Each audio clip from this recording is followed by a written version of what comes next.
दोस्तों अस्सलाम वालेकुम।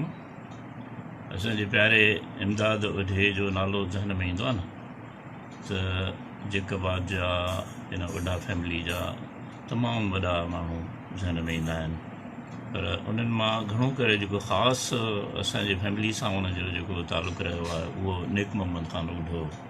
उहो इन जे करे जो उहो सितार वॼाईंदो ऐं तमामु प्यारी सितार वॼाईंदो हो। उन्हीअ जे ई मतिलबु कबीले जो माण्हू नौजवान मुंहिंजो घाटो ऐं प्यारो दोस्त कोन हो, पर दोस्त हो असांजो, ऐं उहो ज़ाहिरा क़ौमी कारकुन हो जेकबाद जे उन्हनि सभिनी सरगर्मियुनि में तमामु घणो सरगर्म हो। असां माण्हू त जेके हुआसीं अदबी क़िस्म जा, राइटर क़िस्म जा, अदबी संगत ताईं महदूद, वधि में वधि गाना ॻायोसीं, वधि में वधि कंहिं स्टेज ते कंहिं प्रोग्राम में वेठासीं। पर हीउ जेको नौजवान हो उहो उन में मां सम्झां थो त सियाफ़त में MA कई हुई ऐं इन government college degree college Jacobabad में, ऐं उन खां पोइ उन SNSF में बि कमु कयो ऐं इन जो जर्नलिस्टनि जो जेको सेक्रेटरी रहियो, सदर रहियो, ऐं तमामु घणो सियासी तौर ते तमामु घणो सरगर्म रहियो। ऐं असां उन जी उहा सरगर्मीअ खे ॾिसी असांखे बसि वणंदो ॾाढो हो। बॉडी बिल्डर बि हूंदो हो ॾाढो, हलंदो बि ॾाढो, तमामु डिगी वॾी विख खणी हलंदो हो, ऐं असांखे मतिलबु मुशफ़िक़ दोस्त हूंदो हो सभिनी जो। इन असांजे सिंधियत बि संगत जो बि सेक्रेटरी रहियो, ऐं असांजे इन जो यूनियन जेका इन जी हुई प्रेस क्लब हुई उन जो बि सेक्रेटरी सदर रहियो, ऐं तमामु घणनि वॾनि उनजे पंहिंजे सरगर्म ऐं जानफ़ निशानीअ सां पंहिंजी ज़िंदगी गुज़ारी। ऐं हिते उन खां पोइ वरी उन पंहिंजो मुंहिंजे ख़्याल में अख़बार सिंध सुजाग शुरू कई, शुरू कई। ऐं ॿियो त हिन जो जेको वॾो कारनामो हो उहो अवामी आवाज़ हो, जेको ख़ासि उन जंहिं अंदाज़ सां कंप्यूटराइज़्ड अख़बार कढी हुई, इहो सिंधीअ में पहिरीं अख़बार हुई जॾहिं असांजे इमदाद इन ॻाल्हि ते अख़बार कढी हुई। उन खां पोइ वरी उनजो ख़्यालु थियो न, मुंहिंजे ख़्याल में जागो पहिरीं कढी हुई न जागो त, पर मूंखे ख़ैर नज़र ज़हन में नथी अचे।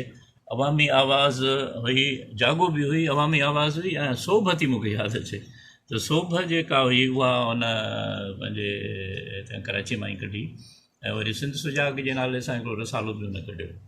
बहरहाल हिकिड़ो तमामु जानफ़शानी वारो माण्हू हो, बरजस्तो नौजवान आहे, ऐं हाणे त ख़ैर असांजी उमिरि जो आहे, पर उन ज़माने में तमामु घणो बरजस्तो हो, सरगर्म हो, ऐं हलण फिरण में सभिनी कमनि में, सियासी कमनि में, ऐं ख़ासि तौर ते जॾहिं उते पंहिंजे भुट्टो साहिबु आयो जेकबाद उनजी वॾो आजियाणो इन्हनि कयो, ऐं वॾी शाबसी इन्हनि खे, ऐं वॾा इज्तिमा करे सघंदो, माण्हुनि खे गॾु करे सघंदो, नौजवाननि ऐं सभिनी सां वॾे तामुल सां, वॾे बुरदबारी सां सभिनी सां पेश ईंदो हो। मां सम्झां थो त उनजी जेका तारीफ़ कजे न उहा आहे इहा त हू सियाफ़ीअ खां वधीक हू सियासी सरगर्म कारकुन रहियो, ऐं अलाह वॾी हयाती ॾेसि। हाणे वरी हुन छा कयो आहे त लंडन में वञी पंहिंजो वॉइस ऑफ सिंध रेडियो जे नाले सां हुन ते शुरू कयो आहे, वॾी शाबस अथसि। बहरहाल उहो चवंदा आहिनि न त विरची न वेहे, हीउ उहो माण्हू हो जेको जाखोड़ी हो, सॼी ज़िंदगी जाखोड़ी रहियो आहे। ऐं हाणे बि हुनजो वरी पुटु जेको आहे सर्वेज, उहो बि माशाअल्लाह इन्हनि कमनि में भड़ थी वियो आहे। उहो बि इन्हनि कमनि में जेके असांजा रेडियो टाइप जा कम आहिनि, अख़बारी टाइप जा कम आहिनि, उन्हनि में उहो तमामु काफ़ी भड़ थी पियो आहे। अलाह साईं ॿिन्ही खे बि सिहत ॾे, हुनजे सॼे ख़ानदान खे सिहत ॾे, सभिनी हुनजे अज़ीज़नि क़रीबनि खे जेके गुज़ारे वेंदा आहिनि उन्हनि खे बि जन्नतुल फिरदौस विझाईंदे।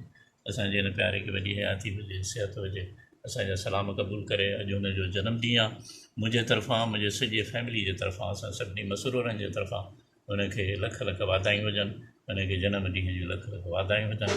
हैप्पी बर्थडे इमदाद उढो, हैप्पी बर्थडे।